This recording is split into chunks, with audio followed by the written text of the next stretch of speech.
Okay, so last time we finished up basically starting droplet combustion, which you can find a lot more details on droplet combustion in a lot of just basic combustion textbooks. And we had derived the mass flux for we had derived the mass flux for a purely vaporizing droplet, and that's just a function, and we turned it into a function of the gas phase density, the diameter of the droplet, a diffusion coefficient, which note that we assume that the Lewis number is equal to 1. So this diffusion coefficient is also equal to the thermal diffusivity of the gas too. And so because this analysis, yeah. I don't know if this is just me, but I can't see your screen. You can't see the screen. We can see you. Really?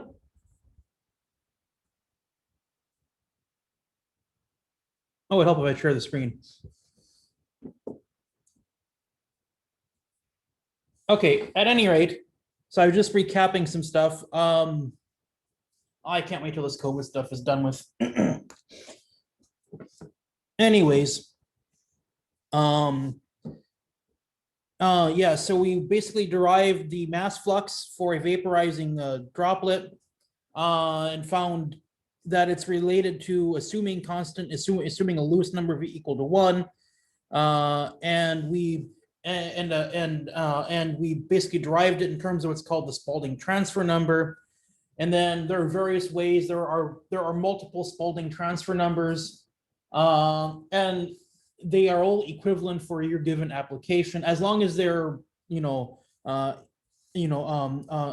as long as they're derived in an okay way. But if for your given application you can use a Spalding transfer number based on temperature, or Spalding temperature based on mass, you can use them interchangeably. And in fact, to close the solution, you need to solve. You basically need to set them equal to each other. Okay, so we derive that. That's in the diffusion limited regime, and what that means is that the rate of vaporization is limited by how fast mass diffusion can carry vapor away from the surface. And so we are assuming that the vapor can be generated at the surface infinitely fast, and that the rate of that vaporization then is just limited by how fast the vapor can be basically transported away from the surface. Okay, and so we went through some other stuff, and now what we're going to do now is we're just going to use this. We're going to use our result for the vaporization mass flow rate at the surface of the droplet, and we're going to use an overall conservation of mass balance on the droplet and find how long the droplet takes to fully evaporate. Okay, so our control volume for the droplet is quite simple. Just a control volume that looks like a circle that has a radius RS, and it has a mass flux m dot f leaving it. So we can apply a conservation of mass like we did in thermo way back in the day. For me, that was over 20 years ago, or in fluid mechanics. But at any rate, we have the time rate change of mass of droplet mass is equal to minus of the mass flow rate of the fuel leaving, or of the fuel vapor leaving. And of course, the mass inside the droplet is just the volume of the sphere times the droplet density, which we'll just assume is constant. Then we can take the time derivative of this mass and get this expression here. And then also we know that m dot f from our earlier results, we can just multiply that by, we can multiply the mass flux by 4 pi r squared. And this here is just the mass flux that we derived. And so we now have this piece of the ODE and this piece of the ODE. And so now we can just, and so now we can cast it in terms of basically radius and then integrate. If we assume that this quantity here is constant, we can integrate it by just basically doing a very straightforward separation of variables, or not separation of variables, just separating. The separation of variables is a completely different thing. Okay, and if you do that, I'm going to skip the math because it's pretty straightforward compared to some of the other stuff that we've done.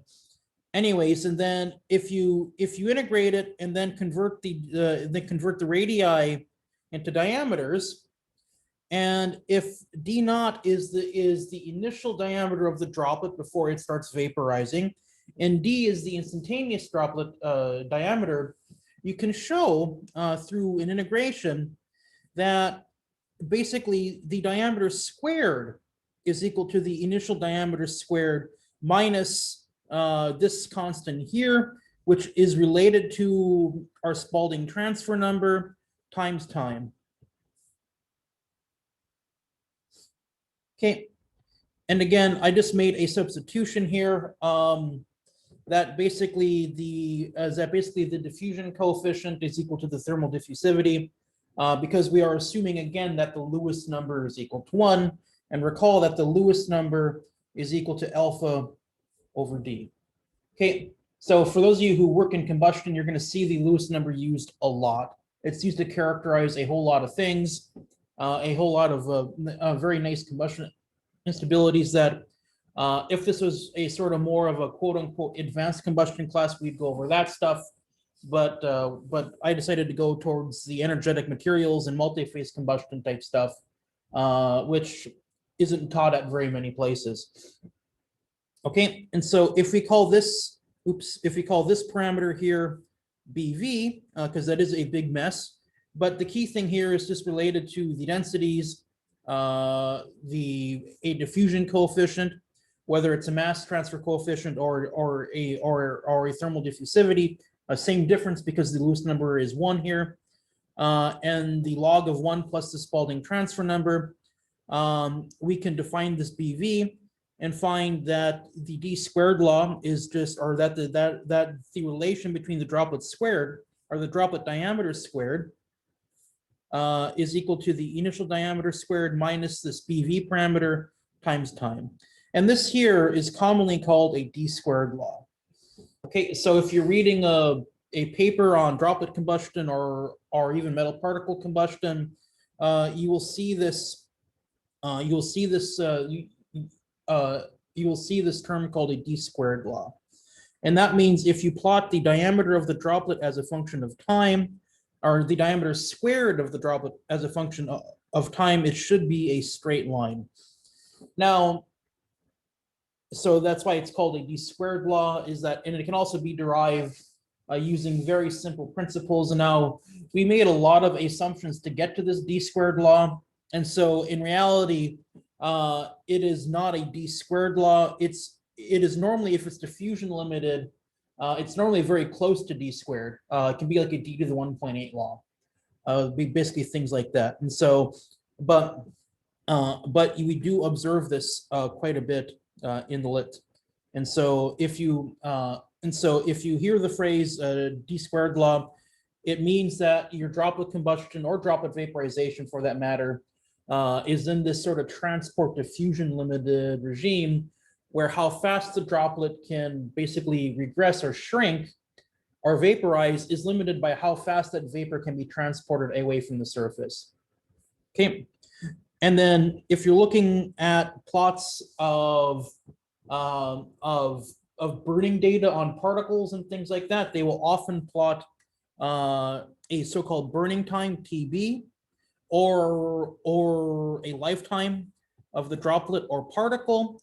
And that is the time it takes for the droplet or particle to shrink from its initial diameter to a diameter of 0. So really, you just solve the d squared law equal for time for where the diameter is equal to 0. So the burning time of the droplet or vaporization time, it will be equal to basically d naught squared over bv, and then that is equal to this parameter here. Okay, and this is for d squared law valid, a pure vaporization.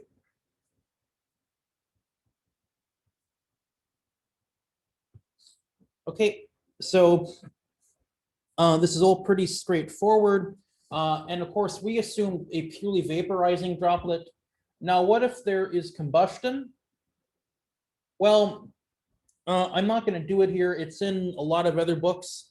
But you can do a very similar analysis for a burning droplet. However, there are multiple Spalding transfer numbers that you need to contend with, and one of your homework problems will be basically deriving these. And so there are multiple Spalding transfer numbers. Is that there is a Spalding transfer number between the fuel and oxidizer. Basically, how these work is that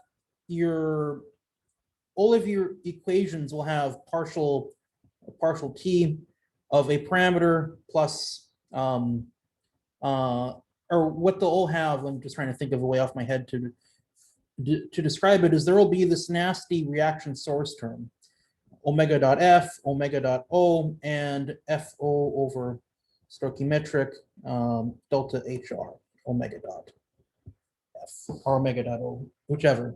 Okay, and so on the PDEs for the temperature and the species mass balances, which you now need to consider multiple species because there's fuel and oxidizer, is you need to basically, if you assume constant properties in the Lewis number of 1, you can actually multiply certain equations by basically different parameters and add them up, and you can eliminate these nasty source terms for basically chemical reaction. And then when you do that, you will normally find the numerator of these Spalding transfer numbers that way. And then when you do that, you get a differential equation for B, and that's the identical differential equation for B that we already solved for pure droplet vaporization. So when you move from droplet vaporization to droplet combustion, the procedure is largely the same. You still wind up with an ODE to solve for a small parameter B. And then you have to equate the Spalding transfer numbers to solve for the mass fraction of fuel at the surface temperature, etc., the exact same way that you did before. And you have your choice of these three. And this is, and say BFO is the Spalding transfer number that was found by eliminating the reaction source term from the fuel and oxidizer mass fraction equations. BFT was the one that was derived by eliminating the reaction source terms from the fuel mass fraction and the temperature equations, etc. So there are various combinations of these, and it's usually easiest to equate this one over here for the oxidizer and temperature and BFO, because it's just based on what you know. You tend to know the oxidizer concentration at infinity and things like that, and the overall stoichiometric basically mass fuel oxidizer ratio and things like that. But other than that, analyzing a burning droplet is the same as analyzing a vaporizing droplet.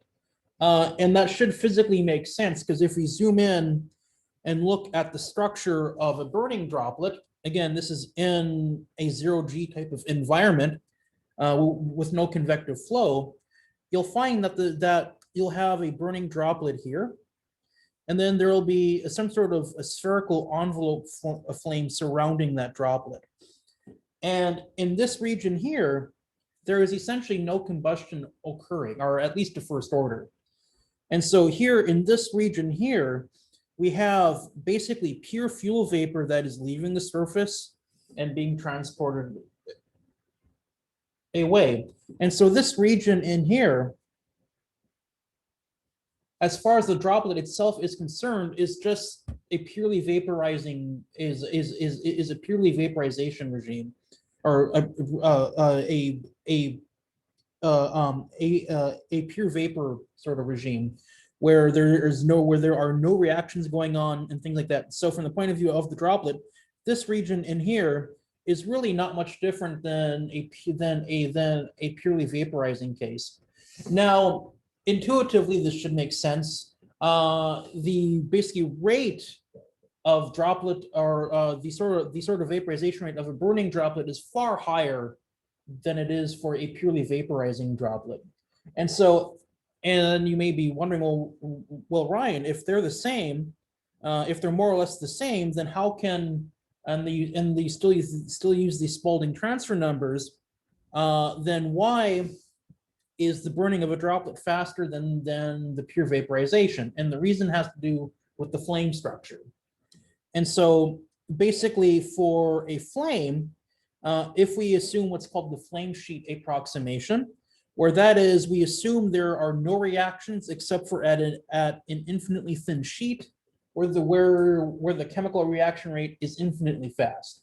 So at this flame sheet, basically, we are assuming that basically all of the fuel and all of the oxidizer are basically consumed instantly. Okay, so basically on this side of the flame sheet, there will be no fuel because it will all be consumed at the flame sheet. And on this side of the flame sheet, there will be no oxidizer because there is no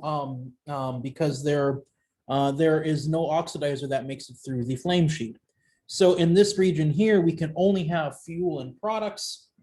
And in this region here, we can only have oxidizer and products.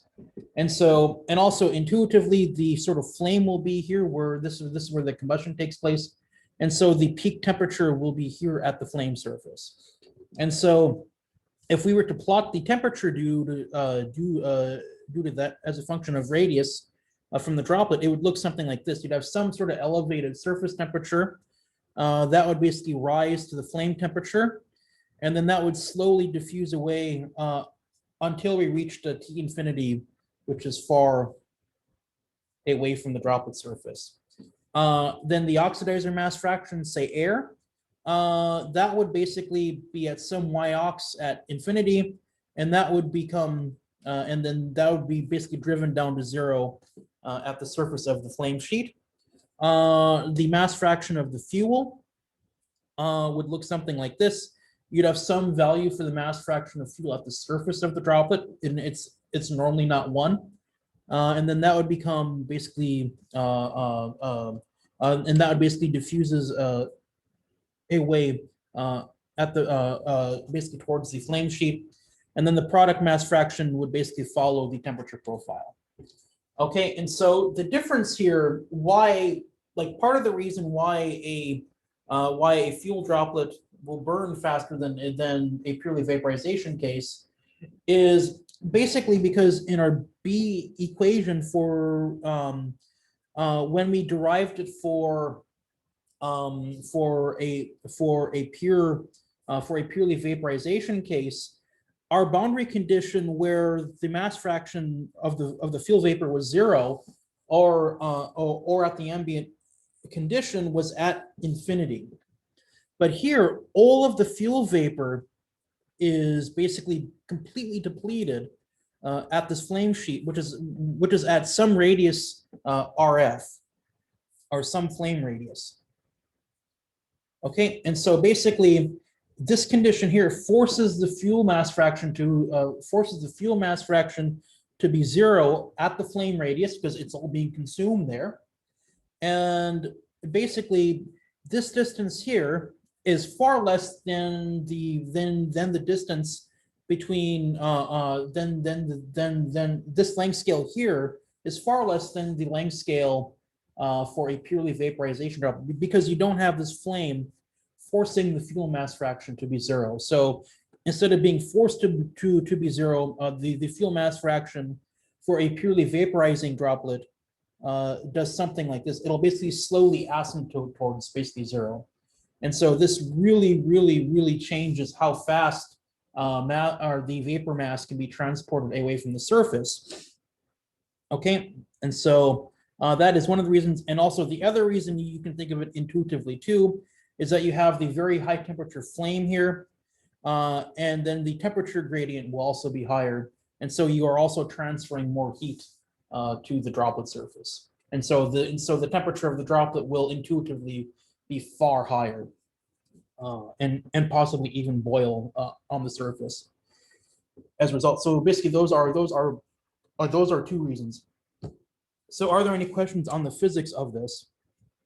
Just have a couple observations. So in this case, you're taking the radius of the flame from the outside of the droplet. It starts at 0 on the surface of the droplet, but we could do the same thing if we were starting at the center of the droplet, right? We would have the mass fraction of fuel be 1 at the center of the droplet. And No, then- this would be, I guess the distance here is that this is the gas phase, is that we analyze the gas phase only. Got it, okay. Okay, and so if you want to analyze the liquid, yeah, you need to make a whole litany of assumptions for that too, and that gets much more complicated if you're going to properly couple the liquid to the gas. That actually gets really messy. And even if you have the Stefan flow coming off of the droplet, you still have products diffusing back towards the droplet from the flame sheet? Yep. Okay. Yeah, because the surface mass fraction of the fuel is not going to be 1 unless it's boiling. And so it'll be in the, but see, typically a droplet won't boil even with all this heat being basically transferred to it, because basically the vaporization itself would be a sort of surface reaction that is very endothermic. And so basically any of that heat transfer is going to cause more of the vapor to basically vaporize, which increases the amount of basically which increases the rate of endothermic vaporization on the surface, which then takes it down basically out of the sort of boiling regime. And basically those basically balance out. But typically the surface temperature of a droplet for a combustion is typically not that far from the boiling point. It may be like 5 or 10 Kelvin less.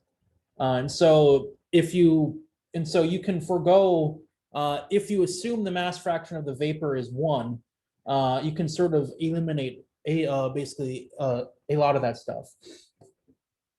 Okay, but essentially here is that you have some fuel mass fraction at the surface and then none at the flame sheet. And so there has to be another species there that basically needs to fill that gap. And it can't be oxidizer because that's consumed at the flame sheet. It can only be products. And so the products peak at the flame sheet and then they diffuse away towards the surface. Okay, does that make sense? Yeah, it does. Thank you. Yeah, and you'll and when you work on project 2, you'll find that you'll set the so the nitromethane team will set the species in their boundary condition to be pure nitromethane vapor, but yet when they plot the mass fraction profiles, they'll see that at the surface there are some other species present.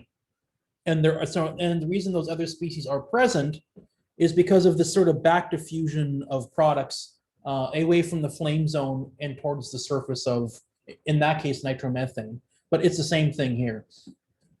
Okay, so I hope that makes sense. Okay, so this was the idealized case of a droplet burning in a quiescent environment with no gravity, nothing like that.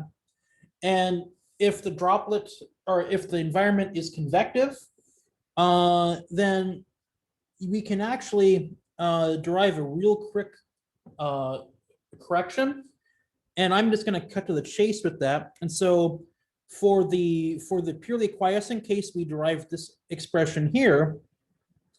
And it's hard to see this, but there is a thermal diffusivity sort of baked into this. Okay, and so if we basically assume the Lewis number is equal to 1, we can change this with the thermal diffusivity, which is right here, and I multiplied through by the radius squared and divided by the gas density at the surface of the droplet. Now note, and now in convective heat transfer for spheres, you basically realize that if you have a sphere that is convectively transferring heat to its surrounding in the environment's quiescent, the Nusselt correlations that you used for convective heat transfer basically always asymptoted towards 2 in the limit of the Reynolds number is 0. And so, and also for mass transfer, there's a Schmidt number correlation that is also the exact same thing. If basically this was a chemical engineering department that I was teaching this in, I would use a Schmidt number correlation for the mass transfer coefficient. But instead, we are an MAE department, and so basically heat transfer is sort of what we have a much better feel for. So, but since the Lewis number is 1, it doesn't matter which one we use. The argument is identical. So what we can do here then is basically we can divide this expression by 2 and multiply it by the Nusselt number. And so basically by doing this little ad hoc correction is that if it's purely a quiescent environment and the Nusselt number will be 2, we will recover this expression right here. And so now you have, so if you know the, if you have a good convection correlation that you can use for a sphere, for heat transfer from a sphere, you can use that to estimate the effect of basically convective to account for convective effects on a vaporizing or burning droplet or particle. And so there are multiple ones for droplet combustion. Gerard Faith recommends this expression here. So for those of you who've had convective heat transfer, all these square roots of RED and PR to the 1/3, those should all be very, very familiar to you. And especially if you've taken the convective heat transfer course, those will be extremely familiar to you. And also what will be very commonly used is a Rans-Marshall correlation where the Nusselt number is just equal to this expression here, which is just a really basic, which is based on a really basic convective heat transfer correlation for over a sphere. Okay, so are there any questions with this? So now there is another extreme limit of droplet vaporization, and that's what we call it. It's sort of rate limited. Is that the fusion limited theory, as I said before, assumes that the limiting process for how fast the fuel droplet can burn or vaporize is how fast that vapor can be transported away from the surface. And in some cases, the Stefan flow can help transport, or in some cases, it can go towards the droplet and it can oppose that sort of transport. And so that's all very specific to the conditions. Okay, and so, however, there are physical processes that occur on the surface of the droplet. So if you consider the surface of the droplet as a bunch of fuel molecules, well, some molecular process is basically ripping, or is basically causing those fuel molecules to want to leave the surface, and that process takes time. It's not infinitely fast, and that's occurring right on the surface, and so basically. And if you remember, our mass flux, our vaporization mass flux, got larger and larger and larger as the droplet became smaller and smaller and smaller. That is, it was inversely proportional to the droplet radius. And so what this means is that for a very small droplet, you would start to expect that the vaporization rate will be limited not by how fast the vapor can be transported away from the surface, but how fast it can be generated at the surface. And so if we consider pure vaporization, we have a very nice theory for that. It's called the Schrage-Knudsen equation. I mentioned it in passing before. And using the Schrage-Knudsen equation, the vapor mass flux, this is derived from the kinetic theory of gases, where they considered basically a very dilute molecular gas that is vaporizing from a liquid. And so what Schrage and Knudsen derived, I believe Schrage was the PhD student and Knudsen was his advisor. So what they derived is this expression here for the mass flux, for the vaporization mass flux from the surface. And the C is called an accommodation coefficient, and it's between 0 and 1. And so it's just related to this expression here, where you got the saturation vapor pressure, the actual vapor pressure. Remember, PV equals XFP. Okay, and then also we also have two surface temperatures that it's interesting, but at the molecular level, there is a slight temperature shift between the liquid and the gas. And so there is, in reality, a very small temperature discontinuity, but typically we don't know that, so we just treat these as the same number. Okay, and that's how the formulas will normally be presented to you, with basically just a surface temperature. But in reality, for very, very small droplets, you will find that there will be a shift in the temperature between the liquid side of the surface and the vapor side of the surface. Okay, and that's just a molecular effect. Okay, and normally for combustion purposes, we don't need to worry about that. Okay, but I just got that here for completeness, just to let you know that if you do use the Schrage-Knudsen equation and you use this is going to force you to assume that basically the surface temperature on the liquid side of the droplet here is equal to the surface temperature on the droplet on the gas phase side. Okay, and so now we have another expression for the vaporization mass flux. We can substitute this expression into the droplet mass balance, assuming that this is constant, and we can integrate it. And if we integrate it, we wind up with this law here, and oops, there should be a T. We wind up with this law here. So we wind up with d to the first power is equal to the initial diameter to the first power minus this expression here. And so in this sort of, I'll call it a kinetic limited regime, or kinetic theory limited, the d to the 1, or the d squared law, transitions to a d to the 1 law. Okay, and so you expect this to happen for very small droplets.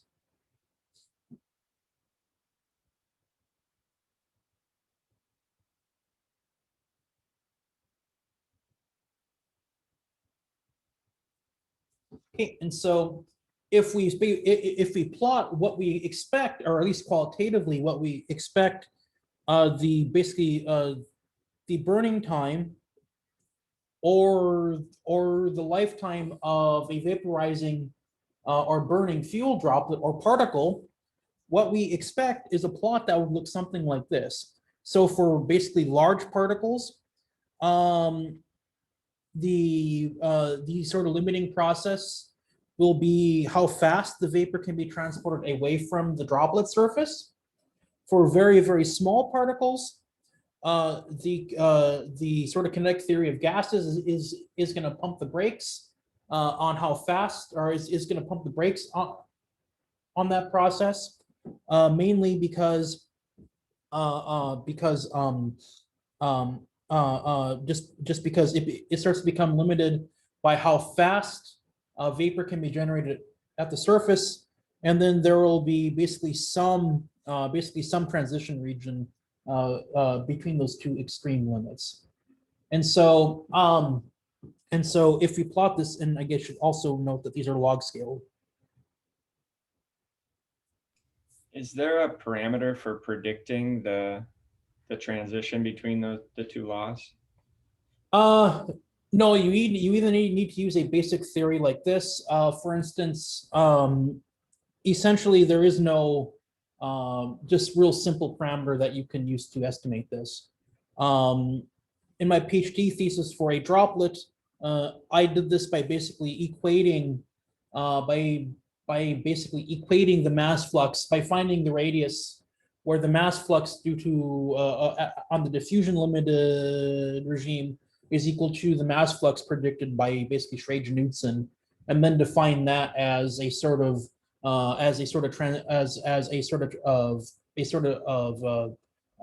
basically transition line. Um, So it's the intersection point, and that worked out. Yeah, but this stuff is really only qualitative.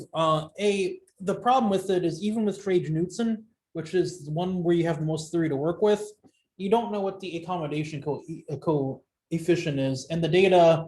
There's about 3 decades of there's literally 3 decades of data scatter. So we really have no idea what that is. It could be 0.01 or it could be close to 1. And so really, if you really the point here is to not be able to predict it, but it's just to be aware from a theoretical point of view of to expect these sorts of things. Okay, and in reality, you kind of have to measure it even today. Okay, and so case in point is aluminum will exhibit this behavior, and I'll show that plot. I'll show that plot later on. And so aluminum combustion is a very classical example that exhibits this exact same behavior right here. Now, here for aluminum, the kinetic limited regime is not necessarily limited by how fast vapor can be transported from the surface, but it is limited by chemical kinetic processes. And that has to do with basically fundamentally how very small nano aluminum particles burn, as they burn differently than in our vapor model that I just said before. They burn extremely differently. And so, but at the end of the day, despite their completely different burning regime or their completely different burning mechanism, they still transition to a completely different basically DN law for in a kinetic limited regime. And so, and one way to characterize for aluminum particles is in the kinetic limited regime and the diffusion limited regime, you have completely different flame structures. And so this here would be the surface of the droplet right here. And here we're just plotting the temperature profile, which is like what I drew before. So in the diffusion limited regime, we see the sort of classical flame sheet that I discussed earlier, and then an increase and then a decrease as we go out to the ambient oxidizer. Then in the kinetic limited regime, there is essentially a low to no temperature gradient. There is essentially no gas phase flame anymore. Everything is occurring either on the surface directly or inside the droplet or inside the burning aluminum particle. So there is essentially there is no gas phase flame. And then there's a transitional regime where you can have both of these surface effects that causes flat temperature profile and still some burning occurring at the same time. And these are normally characterized by a very thick flame. Okay, and so you can tell if it's kinetic limited if you have if you have if there are good diagnostics, you can actually see the flame. If you know the particle is burning but you don't see an obvious flame, then that would be then you can be assured that you are more than likely in the kinetic limited regime. And so yeah.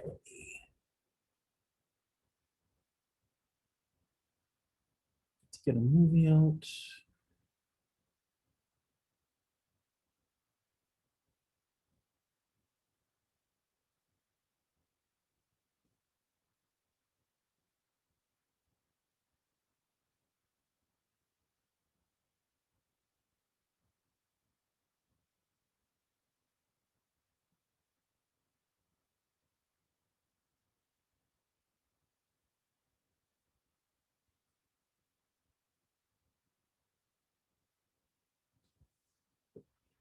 Okay, so this here is the surface of a burning propellant. And these here are aluminum particles that are being ejected from that surface.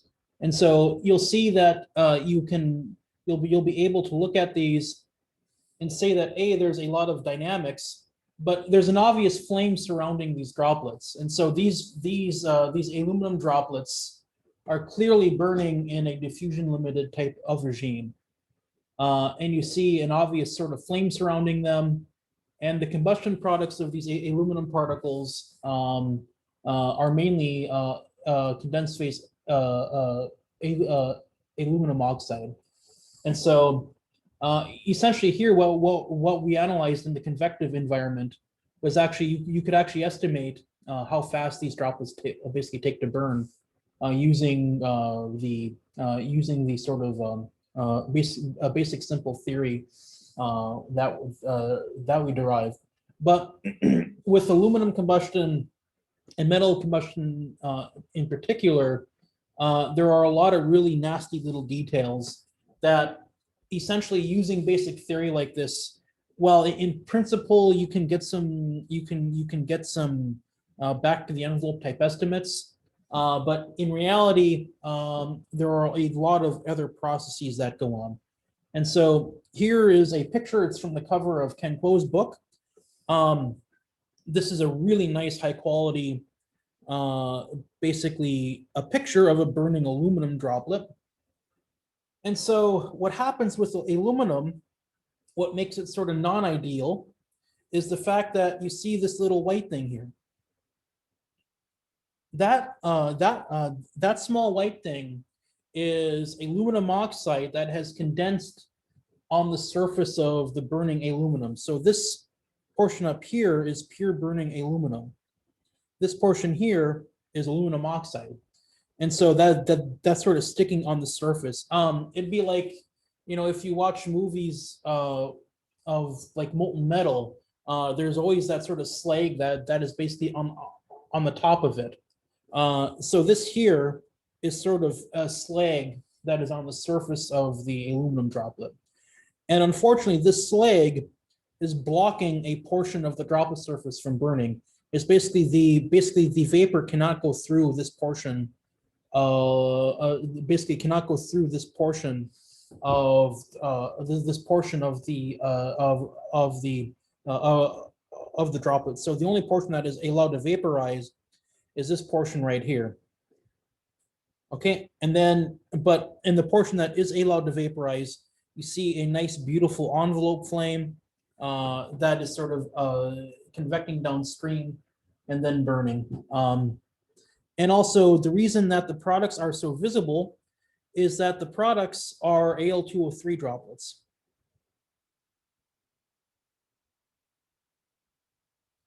Okay, and so these take the form of basically what's called alumina smoke.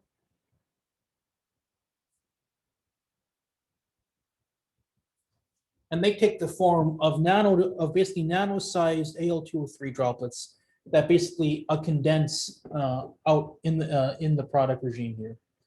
Okay, and so yeah, here in this picture here, where the droplets, where the aluminum portion of the droplet surface is exposed to the oxidizer flow, you see a nice classical envelope flame that is surrounding the droplet.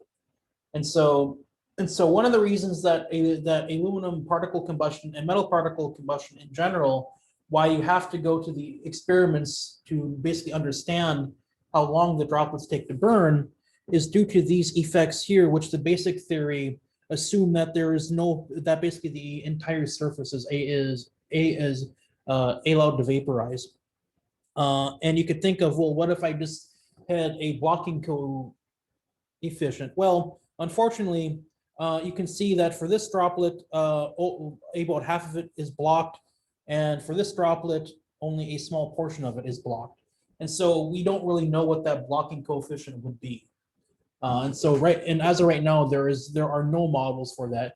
Even people like me who back in the day zoomed in on a burning droplet, we had to neglect this just because we had no idea, and still have no idea how to actually model that in a very rigorous fashion. Okay, but here you can clearly see there is an envelope flame. So these are burning in a diffusion limited regime. Now, one interesting thing about aluminum combustion is that if you look at the flame temperature and do an equilibrium calculation, this was done using CEA. I was actually going to have you make these two plots, but the CEA online is awful. Most software is getting better and better, but NASA CEA is getting worse and worse. And so before it was very easy to make this plot, and now it's almost impossible. So essentially, if we look at the flame temperature of aluminum, which is this plot right here, what we see is if we change the initial temperature from 300 Kelvin to, I think this is like 4,500 Kelvin, we've only changed the flame temperature by 30 Kelvin. Only 30 Kelvin. With the hydrocarbon, if we change the sort of reactant temperature between 300 and 4,500 Kelvin, we would change the flame temperature by well over 1,000 Kelvin. So essentially, for burning metal particles, what we tend to find is that the flame temperature is essentially not a function of the initial temperature of the reactants, and the reason for that being is that the main product is condensed phase Al2O3, and so what all this extra energy is basically going into. So we're basically adding extra energy to the reactants. So where all of that extra energy is going, it's going into vaporizing Al2O3 in a phase change process. And as part of that phase change process, it dissociates into aluminum oxide and some other species. And so basically what you can see is that even though the flame temperature is nearly constant, we have a very strong linear basically decrease of the aluminum oxide, and so this indicates that all that extra energy is going into basically vaporizing and dissociating ALO. And however, on this plot over here, if we plot the flame temperature as a function of pressure, how much this sort of phase change process is extremely dependent on pressure. And so what we find is that the flame temperature of aluminum and basically other metals for that matter is a fairly strong function of pressure. Okay, so we can see that for AlO2 at basically 1 atmosphere, aluminum air burns. The flame temperature is about 3,500 Kelvin, and it goes up with increasing pressure. For aluminum oxygen, it's about 4,000 Kelvin, and it increases from that point down. Okay, and so the flame temperature is out very high because there's a lot of energy in burning aluminum, and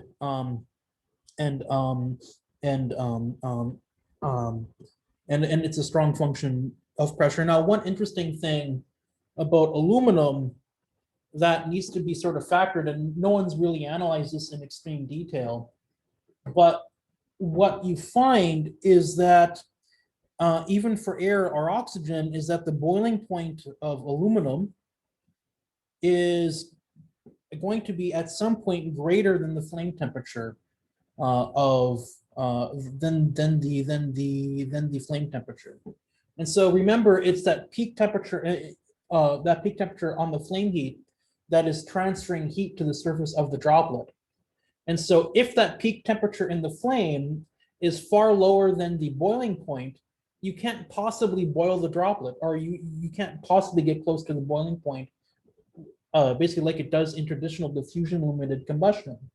So if you're in a regime, even if the droplet is large, you would expect that at high pressures, because you can't possibly transfer enough heat to the droplet surface to get it close to the boiling point where it can rapidly vaporize, you would expect that basically the combustion of the aluminum droplet will transition to more of a sort of kinetic limited regime. And I use that, and in that context, I use kinetic limited in a very loose fashion. What I mean by that is it will not be diffusion limited. Okay, and so there are some really interesting peculiarities of aluminum particle combustion that do have important consequences for systems that they are used in, even if they're not fully understood. Okay, are there any other questions? Yeah, I'm having a hard time understanding exactly what kinetic limited means still after this. Is there a way you can, or can you just explain that again while I got my mind on it? Yeah, it's basically saying that the rate limiting process, it's called kinetic limited because the rate limiting process is usually some sort of chemical kinetic process occurring at the surface, whether that is a phase change reaction or some sort of surface reaction. Is basically there is a process at the surface that is pumping the brakes on how fast it takes to on how fast it takes that particle or droplet to burn. And that is normally chemical kinetics, normally. And so it's called kinetic limited for that reason. And so in that case, that's why the flame is on the surface versus off Yeah, the surface. it is either non-existent or it's on the surface. So in the case of aluminum combustion, if you look at nano aluminum, let's go down to the scratch space here, is that surrounding each aluminum particle is a very thin layer of Al2O3. And this Al2O3 in that context it's not melted, so it is a porous it's a porous ceramic. This surrounds all aluminum, and this is why aluminum is actually very shiny and stable in big sheets that you use for building things. It's because it has this protective oxide coating. Now, if the droplet is very small, or if the particle is very small, this can be solid Al, and then you have oxidizer that is going towards the surface. And this oxidizer has to diffuse through the oxide shell and reach the surface and then have a chemical reaction occurring between the oxidizer at the surface of what's called the neat or pure aluminum and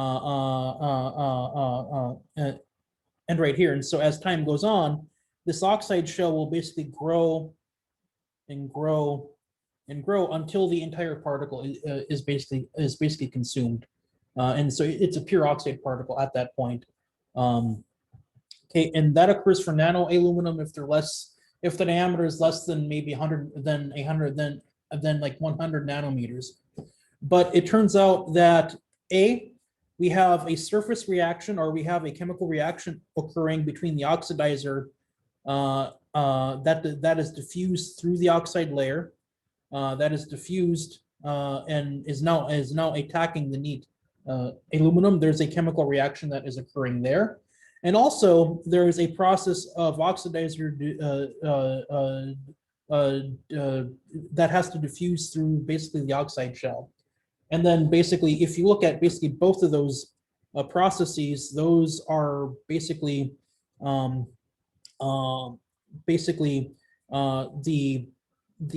the combustion rate will basically be limited by how fast the oxidizer can be consumed by chemical reaction on the surface of what's called the neat pure aluminum portion of the surface. Then that chemical reaction in turn converts the neat aluminum into a thicker and then growing oxide shell and sort of things like that. And so basically, how fast this nano aluminum burns is limited it could be limited by this chemical kinetic process occurring on the surface, or how fast the oxidizer can diffuse through this basically porous shell. So does that make sense? Yeah, I think so. So in very high pressures, like a detonation, if you've got aluminum within your energetic and you're trying to combust the aluminum within the reaction zone, you're at a very high pressure there where the boiling point is going to be very high for the aluminum.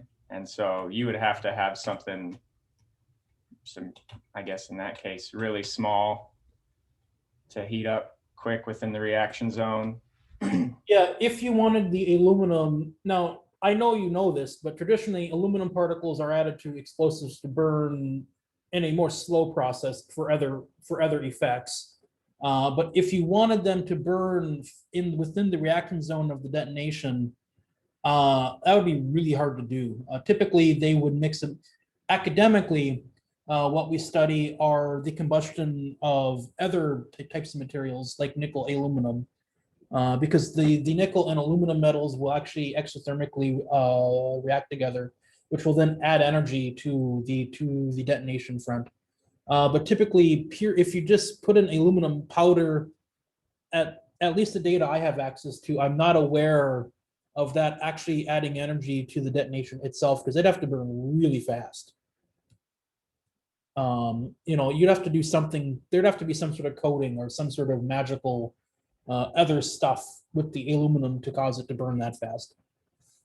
And I'm not privy. And if that, I would be surprised if something like that did not exist, but I'm not privy to that. And even if I knew it, I could not discuss that here. Yeah, Does that that's help? interesting. Yeah, thank you. Any other questions?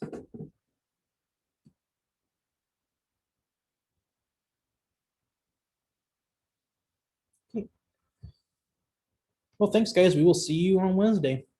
Thanks, Professor. That's good. Thank you.